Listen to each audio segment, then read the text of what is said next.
Abra comigo sua Bíblia no livro de Gênesis, capítulo 17.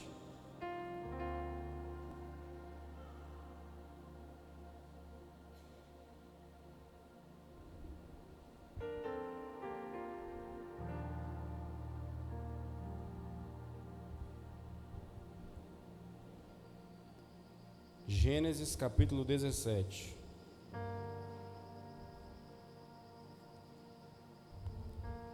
Nós vamos ler apenas o verso 1 essa noite.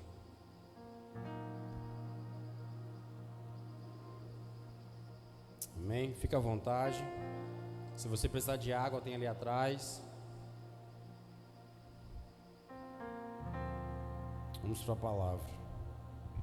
Diz assim a palavra do Senhor: quando Abrão atingiu a idade de 99 anos, apareceu-lhe o Senhor e disse-lhe: eu sou Deus Todo-Poderoso, anda na minha presença e ser perfeito. Você pode repetir comigo? Anda na minha presença e ser perfeito. Mais uma vez, anda na minha presença e ser perfeito. Feche sua Bíblia, curve sua cabeça, feche seus olhos. Espírito Santo de Deus, essa noite nós pregaremos a Tua palavra. Senhor, eu não sei convencer ninguém, e não é esse o meu papel aqui essa noite, mas eu te peço, Espírito Santo, nos convence você de tudo aquilo que nós criamos resistência, que ainda não somos convencidos. Que a Tua boa palavra seja uma semente no nosso coração. Que a Tua palavra essa noite seja uma flecha que atravesse o nosso coração, que atinja o nosso entendimento e nos permita mudar de vida, Senhor, através da Tua palavra, Senhor. Toca os nossos corações, é o que eu te peço, Espírito Santo de Deus, em nome de Jesus. Amém, amém e amém. Queridos, eu queria conversar com você hoje sobre a presença de Deus. Amém? O tema de hoje é isso, a presença de Deus. E, por mais que pareça um tema tão simples, eu não enxergo na Bíblia um tema mais importante do que esse. A presença de Deus. Saindo daqui, se alguém lhe perguntar hoje, o culto foi sobre o quê? Responda para essa pessoa, o culto foi sobre a presença de Deus. E a presença de Deus é o tema dessa noite.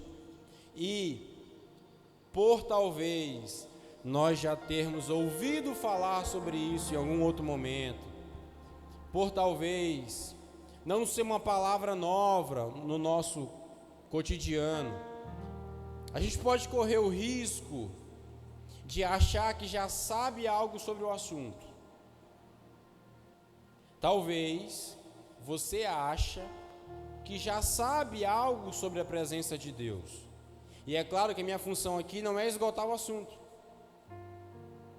Mas o problema da gente achar que sabe alguma coisa sobre a presença de Deus e não saber, é que a gente está numa situação pior do que quem reconhece que não sabe.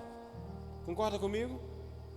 Tem um grupo de pessoas que fala assim: eu não consigo falar sobre esse assunto, eu não consigo discorrer, eu não consigo escrever, eu não consigo argumentar sobre a presença de Deus, pastor, não conta comigo, estou por fora.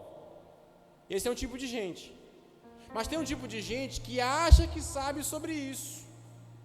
E quem acha que sabe sobre a presença de Deus é pior do que quem reconhece quem não sabe. Porque se você acha que sabe, você é fechado para aprender mais. Se você acha que não sabe, você se abre para aprender. Então eu queria que você se abrisse hoje e zerasse a sua conta.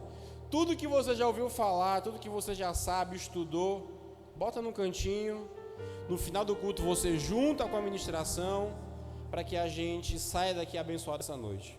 Amém? E eu queria muito falar isso com você. Gênesis capítulo 17, Deus chama Abrão, que não era ainda Abraão. Abraão é o nome que Deus transformou de um homem chamado Abrão. Gênesis 17, nós temos Abrão falando com Deus. E aqui é cerca de mais ou menos 13 ou 14 anos antes dele ter Isaac. Aqui é um ano antes dele ter Isaac. 14 anos atrás, foi mais ou menos a última vez que Deus fala com ele. Ele tem Ismael. E agora, com 99 anos, Deus fala com ele mais uma vez. E o que Deus fala com ele me chama a atenção. Não sei se você prestou atenção no texto que nós lemos, mas Deus diz algo para Abrão. Ele fala o seguinte: eu sou o Deus Todo-Poderoso. Eu sou El Shaddai, o Deus que pode todas as coisas. Deus vai ali estabelecer uma aliança com ele. O que Deus está falando para ele? Ei, eu sou quem garante que vai dar certo. Eu sou o Deus Todo-Poderoso. Só que Deus dá uma ordem para ele. Deus diz para ele o seguinte: ande na minha presença e seja perfeito. A minha pergunta para você é: tem como ser perfeito? O texto te responde. Se você ler de trás para frente, é fácil de você entender que se você andar na presença de Deus, você consegue ser perfeito. E é claro que eu não estou falando de uma perfeição de quem acerta tudo. A Bíblia judaica traduziu esse texto como: ande na minha presença e tenha um coração puro. Ou seja, se você quer ser limpo por dentro, se você quer ser íntegro, zerado, se você quer ser uma boa pessoa, digamos assim, o que é que você precisa? É vir para o culto? É dar a maior oferta no culto? Não, o que você precisa é da presença de Deus. É a presença de Deus que nos vai fazer conseguir ser perfeito. E aí eu observo esse texto, por que ele me chama a atenção? Porque nós temos a mania, e eu já ouvi de diversas pessoas, que se esforçam muito para serem boas pessoas. O texto ele tem uma sequência. Deus fala o seguinte: anda na minha presença e ser perfeito. Esse é o sentido do texto. O que o texto não diz? Seja perfeito e ande na minha presença. Alguém na matemática já disse que a ordem dos fatores não altera o produto. Não dá para aplicar isso nesse texto. Porque uma coisa é: ande na minha presença e seja perfeito. O que é totalmente diferente de seja perfeito e ande na minha presença. O que Deus pediu para Abrão foi: ande na presença. E como consequência de andar na presença, você vai conseguir ser perfeito. O problema é que muitos de nós queremos ser perfeitos. Queremos entregar para Deus benfeitorias em nós mesmos. Eu conheço gente que diz assim, ó: quando eu parar de fumar, eu vou para a igreja. Se eu parar de xingar, eu me batizo. Quando eu me casar no cartório, eu vou ser de fato fiel na igreja todos os domingos. Não é essa a lógica da palavra de Deus. A lógica humana é: entregue e se esforce para ser o melhor que você consegue, para você conseguir ser aceito por Deus. Essa é a lógica humana. Só que a lógica de Deus é diferente da lógica humana. Porque a lógica de Deus é: anda comigo, me conheça de perto, e desenvolvendo um relacionamento comigo, você vai conseguir ser melhor em todas as áreas da sua vida. Você entendeu? Ande na presença de Deus, para depois tentar ser perfeito. Nunca tente, através do seu esforço, através do seu dinheiro, através do seu tempo, através das suas boas obras, tentar conquistar Deus, porque Deus não é para ser conquistado, Deus é para ser conhecido por você, e não conquistado por você. Então, a sequência é: primeiro presença de Deus, depois nós melhoramos. Se você melhorar sem a presença de Deus, eu te garanto, essa melhoria não é sustentável. Se você melhorar sem a presença de Deus, é só uma chuva que você passa com a gente. É uma mudança que ela é com os dias contados. Agora, se Deus invadir sua vida, e se você desenvolver um relacionamento com Ele, e caminhar com Ele, conhecer a Ele, se prepare para viver os melhores dias da sua vida. Se prepare para ouvir alguém falar para você assim: você está diferente, tu não era assim, tu não falava assim, por que tu está sentindo assim? Você vai dizer: não sou eu. Eu não melhorei para ele me aceitar, eu fui aceito por ele, e então eu me aceitei. Eu fui aceito por ele, então eu melhorei. É assim que funciona a lógica da palavra de Deus. Não queira melhorar para Deus, queira andar na presença de Deus. Queridos, e a gente confunde, por ser um tema tão simples, a gente confunde, por exemplo, presença de Deus com glória de Deus, com poder de Deus.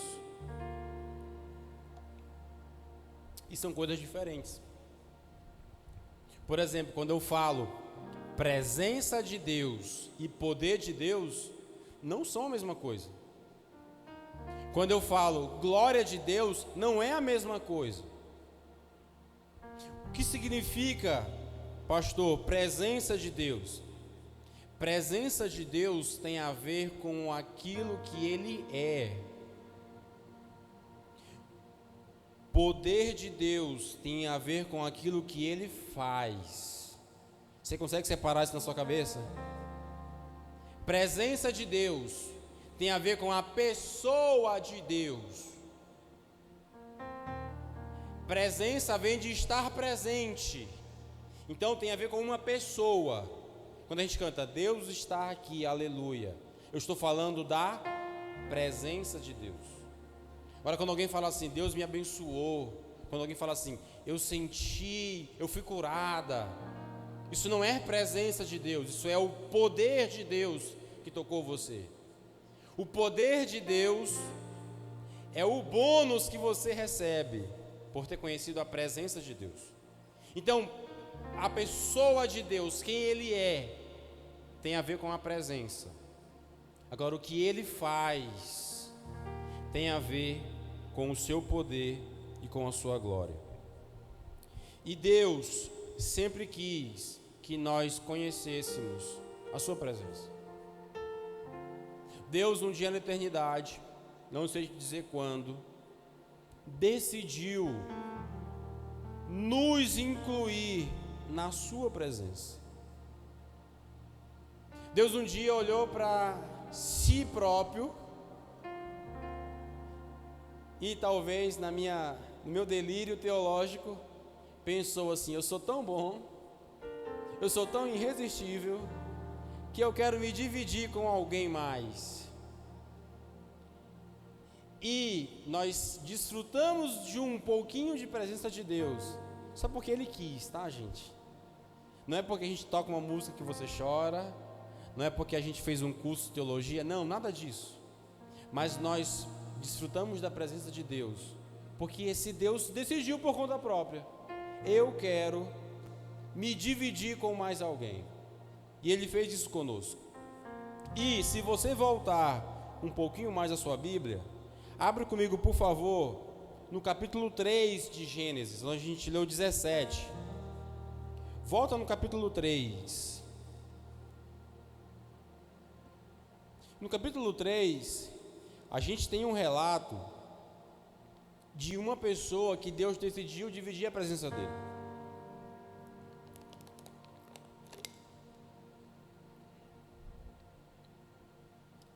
Em algumas passagens bíblicas, por alguns períodos e de algumas formas, Deus decidiu compartilhar da sua presença. O texto que nós vamos ler é uma dessas passagens. Gênesis capítulo 3, do verso 1 em diante, vai dizer assim: Ora, a serpente era o mais astuto de todos os animais selvagens que o Senhor Deus tinha feito. E ela perguntou à mulher: Foi isto mesmo que Deus disse? Não comam de nenhum fruto das árvores do jardim? Respondeu a mulher à serpente: Podemos comer do fruto das árvores do jardim. Mas Deus disse: Não comam do fruto da árvore que está no meio do jardim, nem toquem nele, do contrário, vocês morrerão. Disse a serpente à mulher: Certamente não morrerão. Deus sabe que no dia que dele comerem, seus olhos se abrirão, e vocês, como Deus, serão conhecedores do bem e do mal. Quando a mulher viu que a árvore parecia agradável ao paladar, era atraente aos olhos e, além disso, desejável para dela se obter discernimento, tomou do fruto, comeu e deu ao seu marido, que comeu também. Os olhos dos dois se abriram e perceberam que estavam nus.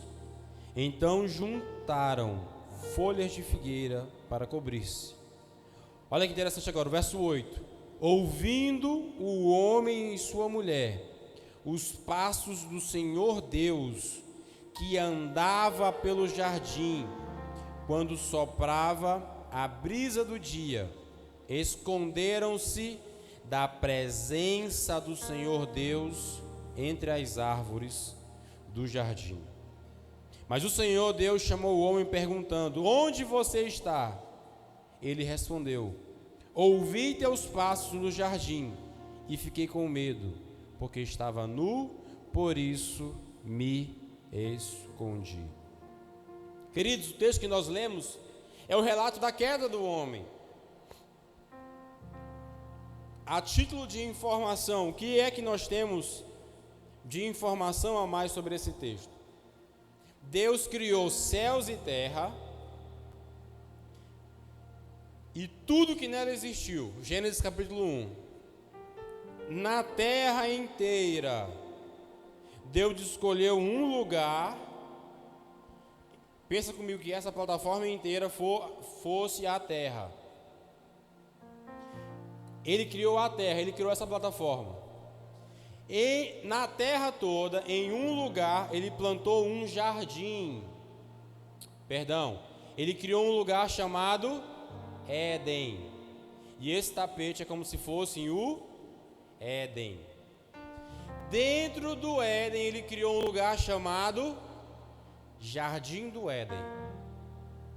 Essa é a narrativa bíblica. Então, às vezes a gente confunde e não entende o texto bíblico. Mas nós temos a terra como um todo, um lugar chamado Éden, e dentro do Éden um lugar que era um jardim. Jardim do Éden. Nesse jardim, Deus criou o homem e a mulher. Disse assim: isso aqui tudo é de vocês. Comam de tudo, usem de tudo, se multipliquem, dominem, desfrutem, façam de tudo aqui dentro. Mas tem uma árvore ali no meio, só dela vocês não podem comer. O que o homem faz na sua sabedoria milenar? É o que a gente faz até hoje. A gente tem 99% permitido e 1% proibido. O que a gente consegue fazer? A gente vai no 1% proibido. Diz assim, é esse que eu quero. A gente não mudou, a gente ficou dessa mesma forma. E Adão peca com Eva e comem do fruto proibido. A título de informação, eu queria que você entendesse que Adão não é como os filmes ou os desenhos retratam. Adão e Eva se tornaram como nós depois do pecado. Não faz nenhum sentido nós sermos do mesmo jeito antes e depois da queda. Quando Deus cria Adão, Adão não era assim. O judaísmo vai dizer que Adão era um ser luminoso.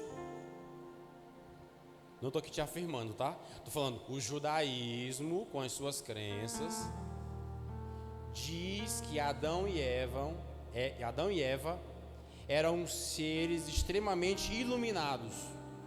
E por que eles eram assim? Porque eles eram expostos à presença de Deus.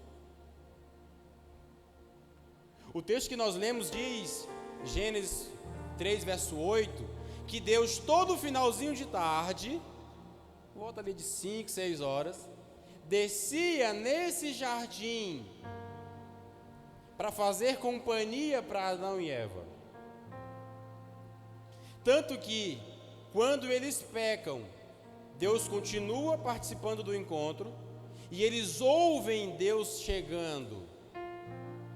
Deus caminhava literalmente. Deus conversava pessoalmente. Deus era presente com Adão e Eva. Quando eles pecam, eles não perdem um jardim simplesmente. Eles não perdem um lugar, eles perdem uma pessoa.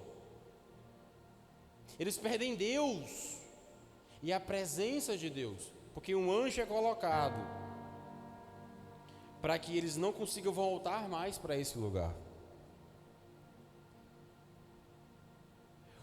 Do que foi que Adão e Eva fugiram? O texto vai dizer no verso 8: ouvindo o homem e sua mulher os passos do Senhor Deus, que andava pelo jardim quando soprava a viração do dia, esconderam-se da presença do Senhor Deus. Hoje a nossa concepção de Deus é uma força, uma luz, um espírito. Tem gente que pensa que Deus é uma nuvem, tem gente que pensa que Deus é uma energia. Mas nesse texto aqui, no começo de tudo, Deus toca o barro e forma nesse barro um ser chamado Adão. Deus pega, dá um sono em Adão e tira a costela dele, e dessa costela ele tira e forma uma mulher. É uma pessoa que caminha no jardim todo final de dia. E exposto a Deus, na presença de Deus, Adão não era como nós somos.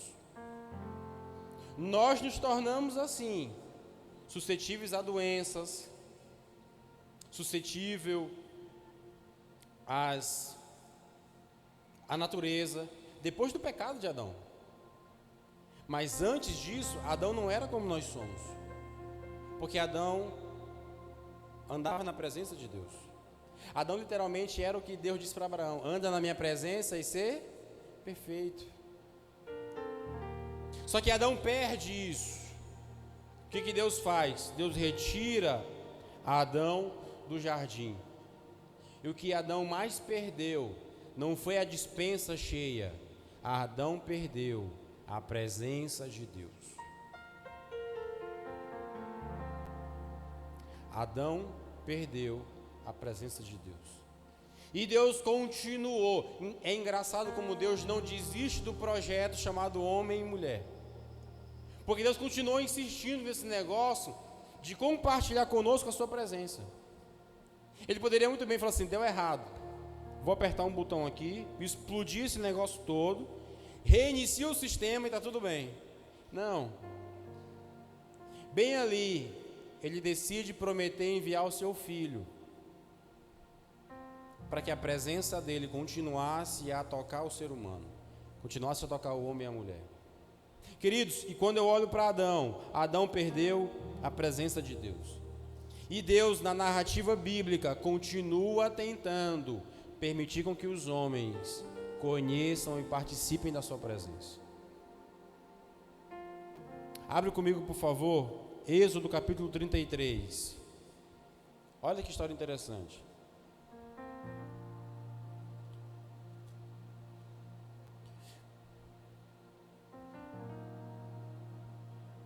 Êxodo 33, já se passaram alguns anos que Abraão está morto. Abraão gerou Isaac, Isaac gera Jacó, Jacó gera 13 filhos, dos 13 filhos, 12 são homens. Esses 12 homens formam 12 tribos, e você tem o povo hebreu. Esse povo hebreu que chegou com algumas famílias no Egito, agora se tornam muitas pessoas, a ponto de se tornarem um povo. Deus levanta um homem chamado Moisés para libertar o povo do Egito. Olha esse diálogo que acontece no capítulo 33. Verso 1 vai dizer assim, vamos ler do 1 até o 3. Depois ordenou o Senhor Deus a Moisés: saia desse lugar com o povo que você tirou do Egito, e vá para a terra que eu prometi ao juramento a Abraão, Isaque e Jacó, dizendo: eu a darei aos seus descendentes. Mandarei à frente um anjo, e expulsarei os cananeus, amorreus, hititas, fariseus, heveus e jebuseus. Vão para a terra onde há leite e mel, com fartura, mas eu não irei com vocês, pois vocês são um povo obstinado, e eu poderia destruí-los no caminho. O que Deus nega nesse texto não são as bênçãos para o povo. O que Deus nega nesse texto é a sua presença para o povo. No bom maranhês, Deus ficou injuriado e falou o seguinte: quer saber de uma coisa? Não quero saber mais de vocês. Some da minha frente. Vocês podem ir, eu mantenho a promessa, eu mantenho os meios de vocês conseguirem a promessa, eu vou mandar um anjo, não vai ter inimigo nenhum, e a terra que vocês vão chegar é boa, está tudo garantido. Só tem uma coisa que não vai acontecer: euzinho não vou mais. Eu não sei se você ficaria confortável com isso. Moisés, por exemplo, não ficou, mas a proposta é no mínimo tentadora. Imagina alguém dizer para você que pro resto da sua vida não vai te faltar dinheiro, não vai te faltar saúde, e todos os seus sonhos serão realizados. É uma proposta boa? Imagina Deus te prometendo isso. Agora ele te fala o seguinte: mas eu e você não teremos mais contato. Aí ficou pesado, né, pastor? Não podia ser os 4 pontos tudo juntos? Por que só tirou o último? Foi o que Deus propôs para o povo. Deus olhou o povo e falou assim: vocês são tão teimosos, vocês são tão cabeça dura, eu prometi, eu vou cumprir, pode ir todo mundo, vai estar todo mundo abençoado, mas eu não vou mais. Aí entra Moisés. Moisés fala assim: gente, calma, deixa eu falar com ele. E Moisés vai falar com Deus. E o diálogo de Deus com Moisés é incrível. Olha o verso 11 comigo aí, nesse mesmo capítulo. Êxodo 33, verso 11. Olha como era o nível do diálogo desses dois. O Senhor falava com Moisés face a face. como quem fala com seu amigo. Depois Moisés voltava ao acampamento, mas Josué, filho de Num, que lhe servia como auxiliar, não se afastava da tenda. O que Moisés fazia? Montava uma barraquinha, uma tenda, e nessa tenda Deus descia numa nuvem, encobria toda a tenda, e naquela tendinha Deus e Moisés conversavam pessoalmente. Gente, eu não sei nem de perto te explicar que nível de experiência com Deus é essa. Deve ser muito bom, deve ser muito incrível.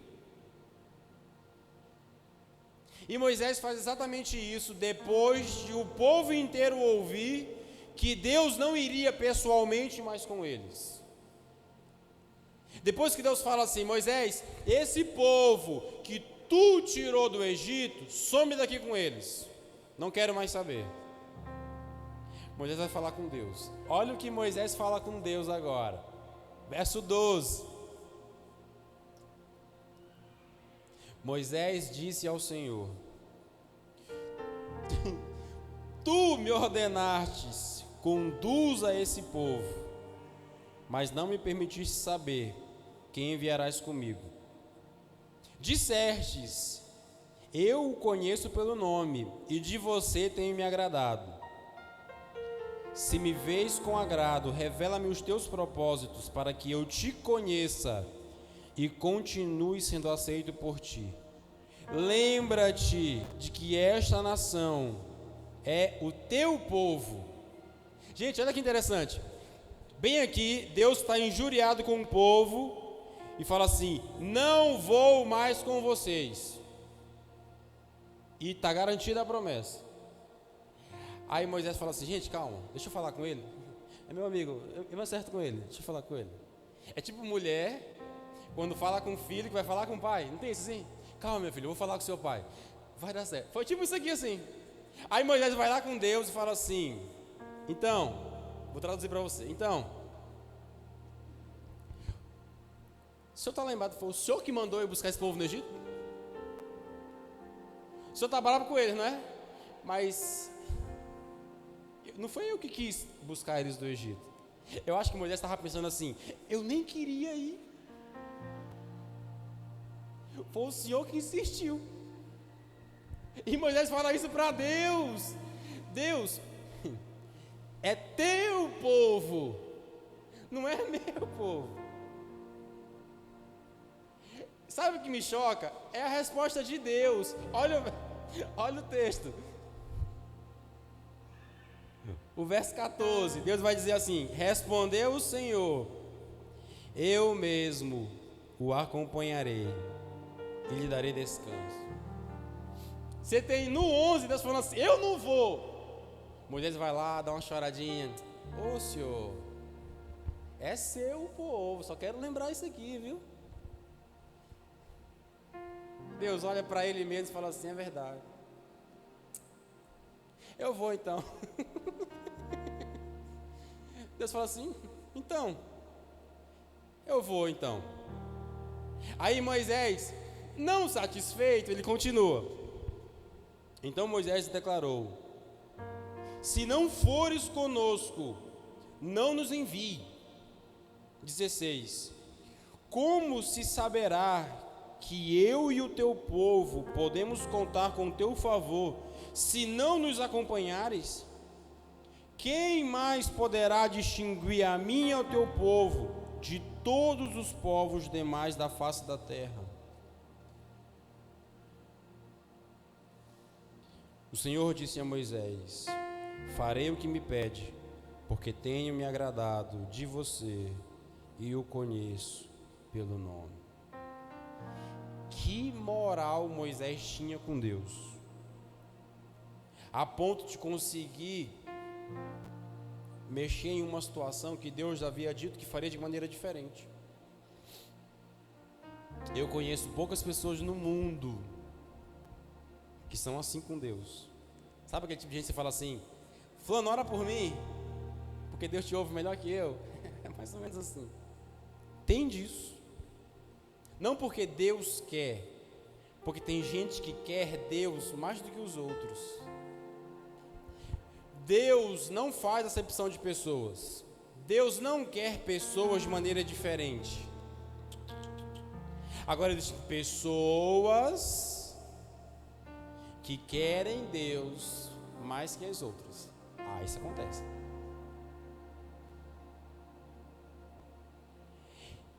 Eu não tenho medo do diabo. Eu tenho medinho da morte. Não fosse dizer assim, não, a morte não é nada. Não, eu tenho medinho. Tenho pavor de altura. De altura eu tenho pavor. Mas o que mais me bota medo é daquelas irmãs da Assembleia, do círculo de oração. Daquelas mulheres eu tenho medo. Aquelas mulheres são assim com Deus, ó. Respeite uma mulher que ora. Respeite um homem que ora. Eles são assim com Deus. Eu sempre disse para vocês, eu tenho imagens como quando criança, de ver a minha mãe, quando abria a porta do quarto, sempre de joelho dobrado, chorando na presença de Deus. Quando minha mãe bate no telefone e fala assim, meu filho, eu tive um sonho com você. Eu falo assim, mãe, que história é essa de sonho, mãe? Deixa quieto. Eu tenho medo de quem ora, porque quem ora caminha com Deus. Quem caminha com Deus conhece a presença de Deus. Moisés era esse tipo de gente. Moisés conhecia a presença de Deus. A ponto de, a Bíblia diz no verso que nós lemos, que ele falava com Deus face a face, como quem fala a um amigo. Moisés não tinha formalidades, não tinha que marcar uma hora, não tinha que ter um lugar específico. Não. Eram dois amigos conversando. Quem é? É Deus e Moisés. Só assim, ó. Gente, isso é incrível.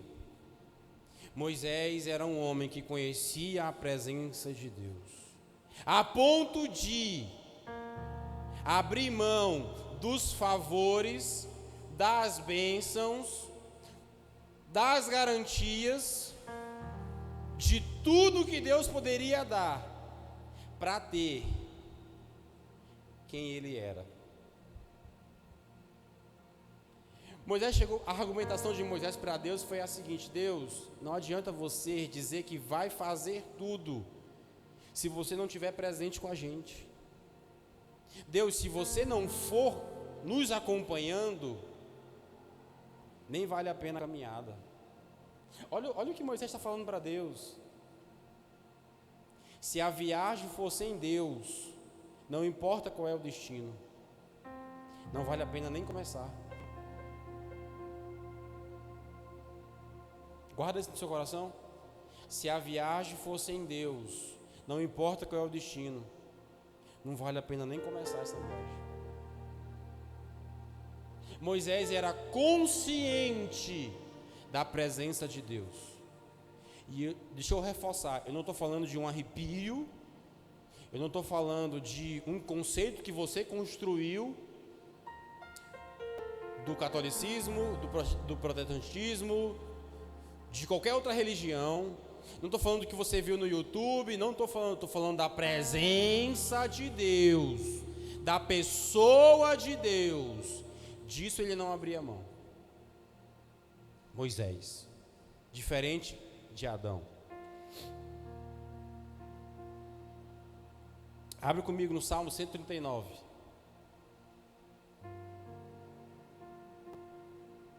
Salmo de número 139.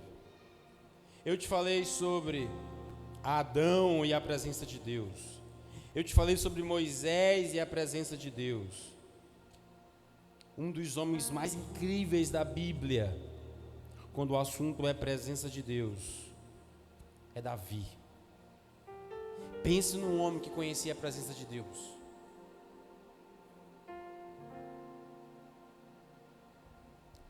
Moisés foi chamado de o homem mais manso da face da terra.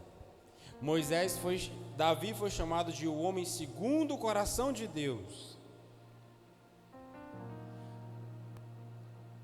Olha o que Davi escreveu e vê se faz sentido, se esse homem conhece ou não a presença de Deus.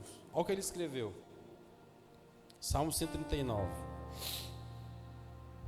Senhor, tu me sondas e me conheces. Sabes quando me sento e quando me levanto. De longe percebe os meus pensamentos. Sabes muito bem quando trabalho e quando descanso. Todos os meus caminhos são bem conhecidos por ti. Antes mesmo que a palavra chegue à minha boca, tu já conheces inteiramente, Senhor. Tu me cercas por trás e pela frente, e pões a tua mão sobre mim. Tal conhecimento é maravilhoso demais, e está além do meu alcance. É tão elevado que não posso atingir. Para onde eu poderia escapar do teu espírito? Para onde eu poderia fugir da tua presença? Se eu subir aos céus, lá estás. Se eu fizer a minha cama na sepultura, lá também estás. Se eu subir com as asas da alvorada e morar na extremidade do mar, mesmo ali a tua mão direita me guiará e me sustentará. Mesmo que eu diga que as trevas me encobrirão e que a luz se tornará noite ao meu redor, verei que nem as trevas são escuras para ti. A noite brilhará como o dia, pois para ti as trevas são luz. Tu criastes o íntimo do meu ser e me tecestes no ventre da minha mãe. Eu te louvo, porque me fizeste de modo especial e admirável. Tuas obras são maravilhosas. Digo isso com convicção. Os meus ossos não estão escondidos de ti. Quando em secreto fui formado e entretecido, como nas profundezas da terra. Os teus olhos viram o meu embrião. Todos os dias determinados para mim foram escritos no teu livro, antes de qualquer um deles existir. Como são preciosos para mim os teus pensamentos, ó Deus!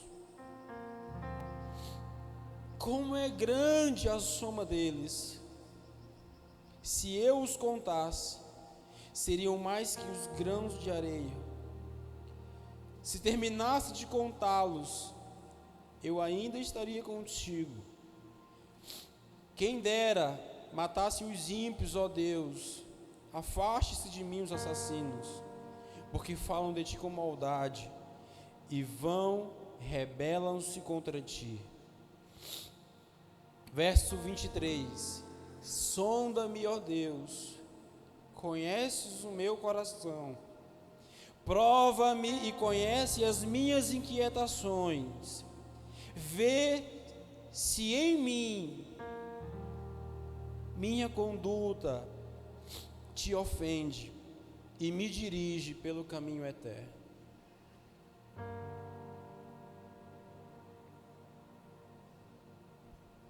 Esse homem conhece ou não a presença de Deus? O que Davi está dizendo para Deus? Eu não consigo escapar de você. Se eu for o mais alto que eu conseguir, lá o Senhor está. Se eu for o mais fundo que eu conseguir cavar, lá o Senhor também está. O Senhor me cerca pela frente, o Senhor me cerca por trás. O Senhor conhece todos os meus pensamentos. Se eu vou te falar qualquer coisa, antes de eu falar, o Senhor já sabe. Eu não consigo fugir da tua presença. Penso no homem que conhecia a presença de Deus. Não é à toa que quando Davi tocava, os demônios que atormentavam Saul se acalmavam, porque Davi conhecia a presença de Deus. Não é à toa que para adoração não existe pessoa melhor na Bíblia para explicar o conceito de adoração com relação à música. Leia os Salmos e você será um adorador muito melhor. Tudo que Davi escreveu é como alguém que conhece a presença desse Deus. A relação de Davi com Deus era pessoal, não era mística, não era distante, não era terceirizada, não. Davi podia dobrar o joelho e falar assim: Deus, o Senhor está aí? E Deus falaria: ei, estou aqui. Nossa, a relação de Davi era pessoal.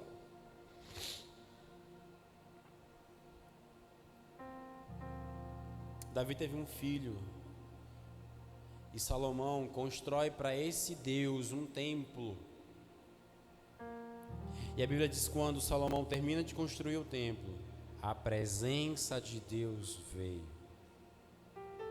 E ninguém conseguia ficar de pé, porque Deus desceu com a sua presença manifesta.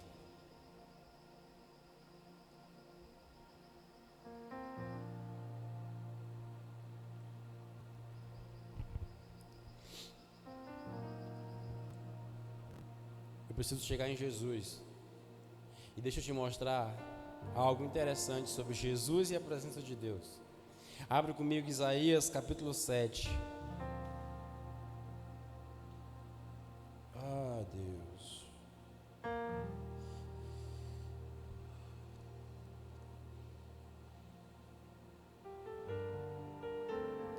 Isaías capítulo 7, verso 14.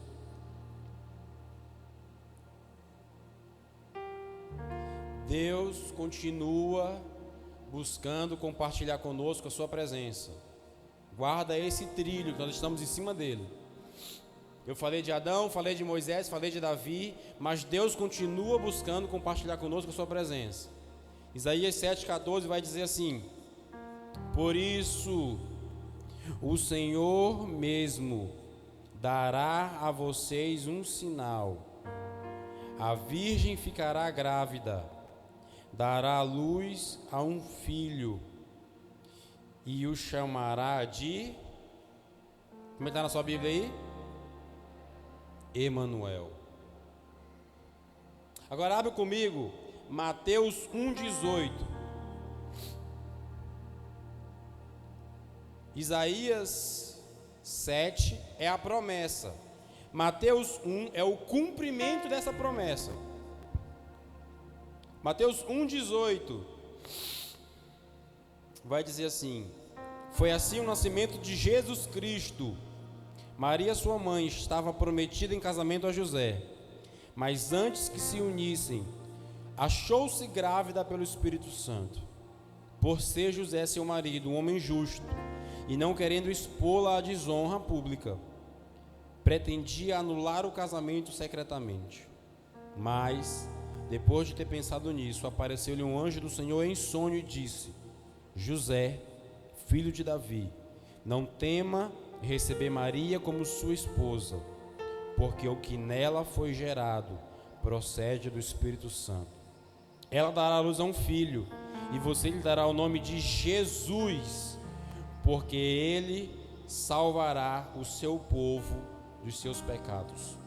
Tudo isso aconteceu para que se cumprisse o que o Senhor dissera pelo profeta: a virgem ficará grávida e dará à luz a um filho, e o chamarão de Emanuel, que significa Deus conosco. Queridos, o nosso problema é que nos acostumamos com os termos, as histórias da Bíblia. Mas Emanuel é um nome muito forte, porque Isaías capítulo 7 ele é prometido. Mateus capítulo 1 é cumprida essa promessa.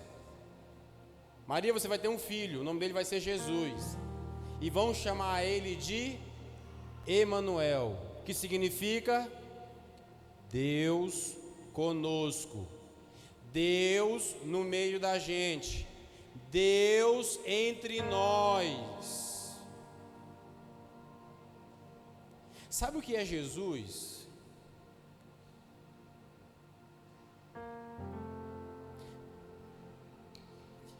Jesus é o anseio mais profundo de Deus realizado.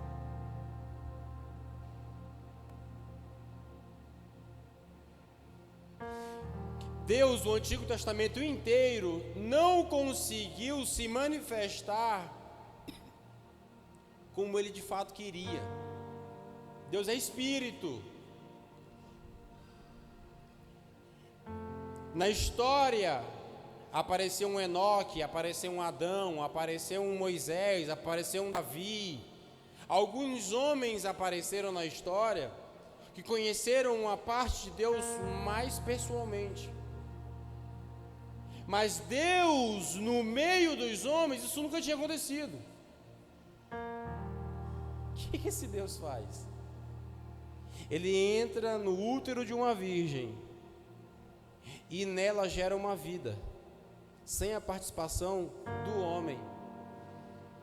E essa vida que é gerada chama-se Jesus. E agora, Jesus é conhecido como Emanuel, Deus no nosso meio. Ou seja, quem é Jesus? É o cumprimento de tudo que ele queria lá com Adão. Jesus é o anseio de Deus estar no nosso meio, sendo realizado. Colossenses capítulo 2, não abre, vai dizer o seguinte: porquanto nele, em Jesus Cristo, habita corporalmente toda a plenitude da divindade. Vou traduzir para você. Em Jesus habitava a plenitude. Deus estava em Jesus. E Jesus estava com a gente. O Deus que você tinha que oferecer sacrifício no Antigo Testamento, o Deus que você só ouvia na nuvem, no trovão, o Deus que passava pela mediação de alguém, esse Deus que sempre quis estar no nosso meio, agora está. E o nome dele? Jesus, Emanuel, Deus pessoalmente conosco. Quem era Jesus? Jesus é a mesma coisa que colocar uma bomba atômica dentro de uma casquinha de ovo. Isso é Jesus. Você entendeu? Uma bomba atômica que pode acabar com um país inteiro em frações de segundos. Jesus era uma bomba atômica dentro de uma casquinha de ovo. É o Deus, a plenitude da divindade, dentro de uma carcaça como essa aqui, ó. Isso é Jesus. Não diminua Jesus. Por quê, pastor? Porque Ele é Deus. Jesus é Deus. Lembrei de ti. Jesus não é um cara bacana. Jesus não foi um filósofo. Jesus não foi um grande sábio. Jesus foi, é e sempre será Deus. Agora é o Deus que a gente consegue sentir cheiro. É o Deus que chora. É o Deus que sente fome. É o Deus que sente sono. Isso é uma loucura, gente. Jesus é Deus de um jeito que a gente consegue entender. Porque até então, antes de Jesus, ninguém conseguia entender Deus. Só um Moisés, um Davi, um Adão experimentou. Mas agora, quando vem Jesus, Deus se revela para nós. Paulo vai dizer que Ele é a imagem do Deus invisível. Não tem como ver Deus. Como eu enxergo Deus? Olhando para Jesus. Não tenho como tocar Deus. Como eu toco Deus? Sendo tocado por Jesus. Fica de pé comigo.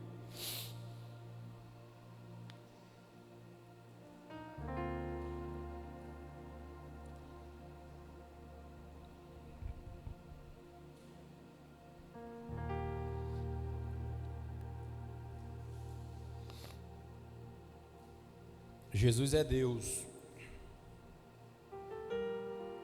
Jesus é a companhia de Adão no jardim. Jesus é o guia de Moisés no deserto. Jesus é a canção de Davi nos Salmos. Jesus é Deus de maneira visível, compreensível, palpável e acessível. Jesus é Deus traduzido. Jesus é Deus decifrado. E porque Jesus nos ensinou qual o caminho para Deus. Solta o pelo lá de novo, volta lá ele. Porque Jesus nos ensinou o caminho para Deus, nós temos acesso à presença de Deus. Sabe o que eu fiquei pensando? Eu fiquei pensando, e eu estou com esse assunto na cabeça e no coração há vários dias. Que nível de consciência da presença de Deus eu tenho? Sua vida, seu comportamento depende da resposta dessa pergunta. E eu não estou aqui para criticar o que você faz ou deixa de fazer. Só consigo te afirmar que o seu nível de consciência da presença de Deus determina o estilo de vida que você leva. E eu fiquei pensando em mim. Faz o mesmo exercício com você. Fica pensando em você, na sua vida, na sua rotina, nos seus afazeres, nas tarefas mais básicas. Que nível de consciência da presença de Deus você tem?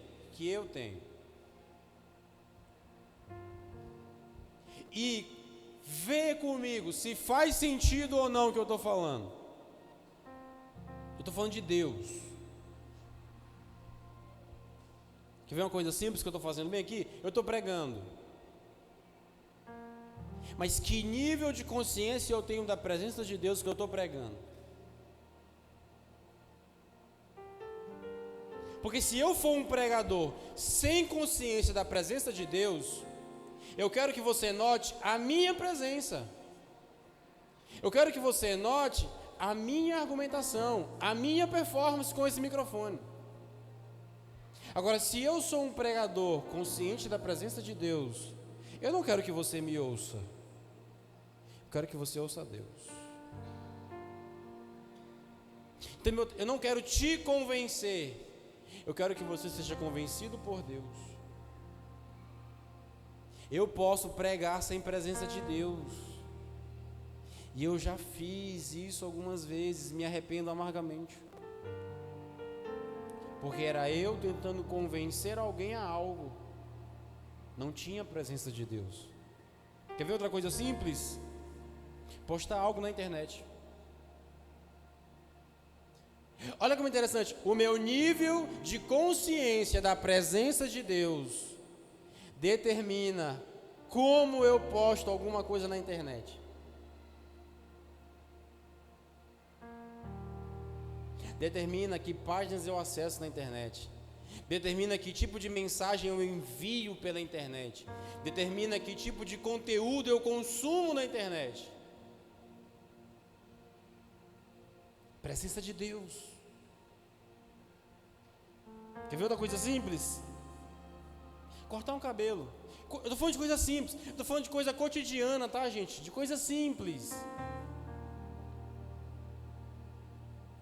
Pastor, o que tem a ver cortar cabelo com a presença de Deus? Eu quero ficar mais bonito para quem? Eu quero cortar meu cabelo para quê? É por questão de estética, higiene, é para agradar minha esposa? Ou não? Vou falar só de coisas simples. Quer ver outra coisa aqui? Realizar uma compra.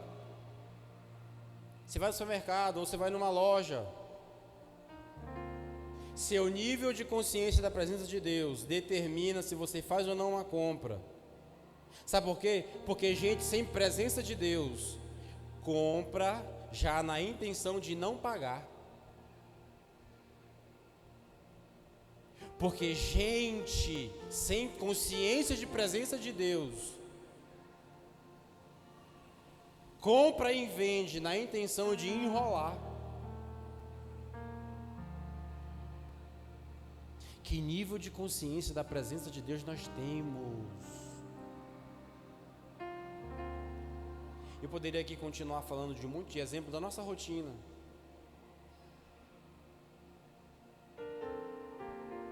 Quando eu vou corrigir meus filhos, eu tenho consciência da presença de Deus? Que quando eu vou corrigir Caleb e Benjamim, eu sempre tenho que lembrar de que eles projetam em mim a imagem do Deus Pai, dentro do Pai que eles têm.